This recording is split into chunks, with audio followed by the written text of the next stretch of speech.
Good morning, and thanks for attending this session. In this session, I'm going to talk about how US Bank scales its data platform to serve billions of customer interactions in real time. Yeah, quick thing about myself. I'm the Director of Software Engineering for data platforms at US Bank.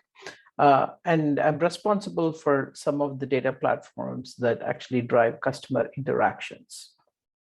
And more broadly, I'm also interested in distributed systems and low latency systems that scale and the trade-offs between all of those characteristics. I live in Cupertino, California. And then before I start getting to some of the technical aspects of the presentation, I would like to spend a few minutes giving the business context of where US Bank is. And so US Bank is the fifth largest bank in the United States, and our retail presence being the biggest presence, and the second being payments, corporate, and followed by wealth. And then in the last couple of years, US Bank has embarked on a digital transformation, and we have seen very good progress on some of the key metrics that we measure for digital interactions. One of the key metric that we track, which is digitally active customers, we had a significant growth of around 7% in the last couple of years. And that has driven our digital transactions, and also from a backend perspective, the amount of traffic that all the digital systems actually get. And doubling down on the transactions, and if you see the transactional growth specifically, customers are transacting more and more through the digital channels, and you see that there is a almost 13% growth in the digital transactions. And these transactions include money transfer. These include changes of address or card activations, and that move across all the four lines of our business. And similarly, if we even look at our kind of sales numbers, these are loan sales. They also have grown significantly over the last couple of years. And we started off with 45%, and then peak off at around 70% in digital sales. So while the customers have been transacting more and more, even US Bank has been delivering more value to the customers through added capabilities through the mobile app and the web app. And then if you look at through some of the rewards that US Bank has actually got in that space, is kind of a testament to that focus in this space. And now if we kind of shift the discussion, we will be talking about how the technology has helped to power this growth in digital transactions. So again, just taking a little bit of a higher view about the financial industry, and see some of the trends in financial industry. And of course, these are not specific to financial industry, but somewhat related or closely related, but probably even global trends. The first trend, if you look at on the sort of the revenue side or the revenue pressures, customers are interested in more capabilities, more products and services, and US Bank has been innovating in that space for the last couple of years. And then a couple of features that were kind of launched on the specifically based on the technology capabilities, or the generating the customer insights in real time. So when a customer logs into the mobile app or a web app, your customer insights are generated in real time, personalized ones to you. And the second feature, again, that was built on the data platform is the voice channel. So you can transfer money. You can actually look into your historical transactions using voice commands. And then if you look at the sort of the other side of it, the competition, competition is not unique to financial services or anything else. But what is unique about this particular competition is that we are not facing from the traditional player like other financial services, but the competitive threat is actually more from other industries, like in technology companies. And if you pick Apple and Apple Pay, then the scale at which the Apple can compete and Apple can scale its systems is actually, larger than any of the financial services companies in the United States. And if you even pick Alipay, which is mostly in the fintech space, again, the same story kind of plays out, which is basically that their scale at operations is actually much higher than any other financial services provider in the US. And then if you look at Square, which is again a US-based financial services company, then there is a little bit of that same kind of attributes of success that Alipay and Apple Pay had. And this means quite a bit to how we look at our technology landscape. And then I'm going to talk about some of the sort of the other side of the equation, which probably most of the technology people kind of understand. And then if you look at that, the operations have to be more and more productive, and there's a lot of pressure on that one too. So I'm not going to kind of talk about all of them, but if I have to pick a couple of them that are kind of more relevant, one of them is about building the capability once. There's a lot of duplication of effort in an enterprise, and so some of these building scale availability and those are very, very tough problems, and we want to solve them once and then reuse them across the enterprise. And similarly, we also want to build it in such a way that the capability can be reused by the self-service, so that there's no bottleneck of the central team. So those are some of the pressures and then the approaches that we have taken based on that. And then as I was talking about it, one of the choices that we made, that we are going to have one unified data platform for the bank, and that serves three particular use cases. And then if I kind of give a one-line sentence to each of the use cases, the first one is providing data as a service to all other applications in the bank. And that's the one that I kind of talked about, what powers all the digital interactions. And then most of the talk is actually focused on that particular one that is highlighted in green. And the second feature of the data platform is keeping the data in sync across many different platforms in the bank. And the third aspect is providing data to the analysts and the report builders, the dashboards, and the data scientists. So I will focus on the first one, which is about data as a service. And if you look at the sort of the key requirements or the key for that particular aspect of the data platform, that needs to scale up to trillions of reads and writes. And as you have seen, the customers are actually interacting more and more through digital channels. And so the platform that we build should be able to scale for all the transactions in the future.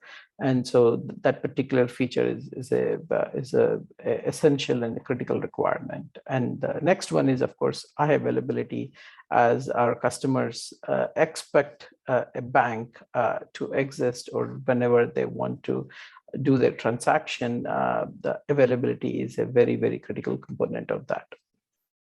And as we are providing data as a service to many different applications in the bank, so the online banking application or the mobile app or the money movement or a sales app, all of them are built on top of the data platform. So we have to serve the data in a tight SLA so that they can actually build unique applications that serve the customer. And the last one, but that is again a very critical aspect of our requirements is the transactions per second, and I call them as TPS. So financial services, has a predictable traffic, barring a few economic events that happen. Like any other industry, there are a few days where there's a lot more traffic, and then and so we would like to be prepared with at least with 1 million transactions per second.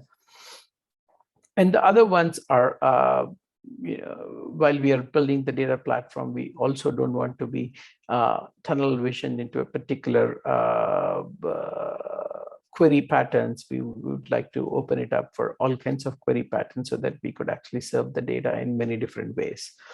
And the other ones, like data as a service features, the platform services, are ability to provide services like concurrency control, linearizability, so which come as a platform if they use our data platform. So digging a little bit deeper into the high-level data architecture. So the blue part that is in the center is the data platform that I'm actually talking about, which I'm going to focus more on. And the ones that are identified in the black are parts of the data platform, but those are beyond the scope of this conversation. So the one way to look at this diagram is from top to bottom. So the customers are interacting through the mobile channel or the web channel coming from the top, and they're interacting whichever channel that they come through. They interact through our domain APIs, what we call them as domain APIs, and these are servicing, marketing, sales, and all of them are powered by the data API, which is kind of the provides the data as a service. And data API by itself is a mostly open source technologies built on Spring Boot, GraphQL, and in Kubernetes for scale. And we also wanted to make sure that any technologies that we choose are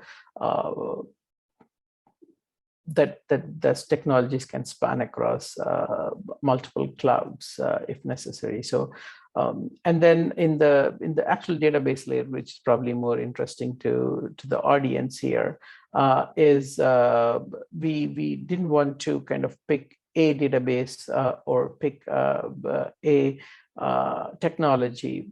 So what we wanted to do was pick the best of the breed access patterns so that we can support those patterns, and then we support multiple databases actually behind the scene, which is abstracted away by the data API. For the NoSQL, we use Cassandra, and for search we use Solar, so that we could actually index all the customer attributes, and we can actually search on the customer attributes, and that's the one that actually powers the sort of the mobile app. And a lot of the customers' transactions, such as address change and all, happen in the Cassandra. And for unique use cases where we would like to search on customer relationships, and then we use graph technology for that. And for some of the other use cases that are upcoming, we are using relational database, and we selected Yugabyte for that particular SQL side of it. And the data that is ingested into the platform, we use real-time ingestion or the batch ingestion platforms that are part of the data platform, but not part of this conversation. And all of the data, sometimes the data does not come into the platform directly from the channels, but comes from the backends, the mainframes and the SORs, and the data is kept in sync to the data platform. So that's kind of our architecture of the data platform. And I think I went over most of the North Star features, and some of the technology choices are kind of driven by multi-cloud, open source, and being multi-model databases for supporting complex queries. And then I'm more than happy to take Q&A in the interactive side of that discussion. And this is a journey. We just started a couple of years ago, and we have made good progress over this North Star architecture. And just wanted to kind of level set with where we are, and as we make progress towards the future. Today, it's a critical part of the bank, and we have achieved scalability up to 100 billion reads and writes into our data platform, or specifically the data API platform. And just to give a context of 100 billion, may not seem a big number in some technology company space, but for financial services, 100 billion is basically all the credit card transactions in the United States is around 40 billion. So you can twice that number. And the response time for most of our transaction was under our goal of 100 milliseconds, and it is at 60 milliseconds, and that's the average. So there are actually some that do better, and then some do worse, but the distribution, the average is around 60 milliseconds. And the peak transactions that the demand has been around 10,000 transactions per second, and we have been able to scale, and then we are actually currently doing our testing to push it beyond this, and also be ready for the next wave of the migrations that are going to happen to the data platform. And as far as availability goes, and then all the data platform was built for redundancy and based on distributed technologies. So we don't have any, or we didn't have any significant outage when I mean outage, that the entire system was down at any one time. Yes, parts of the nodes were down, and because of the redundancy that is available, we don't have any P1 in the last 18 months. The last piece that I kind of talked about is that we didn't want the central team to be a bottleneck, and one of the ways that we kind of enabled the engineering teams to kind of go ahead without us being a bottleneck is the auto-generated API code. So if they can upload the schemas, then we can create the API automatically. So that kind of increases the sort of the productivity, which was our kind of core tenant that we kind of believed in. And this is not sort of our task done. Still, we're making progress. So what we're trying to solve in the future is that as bank has many different systems, and the read and writes are going to happen to many different systems.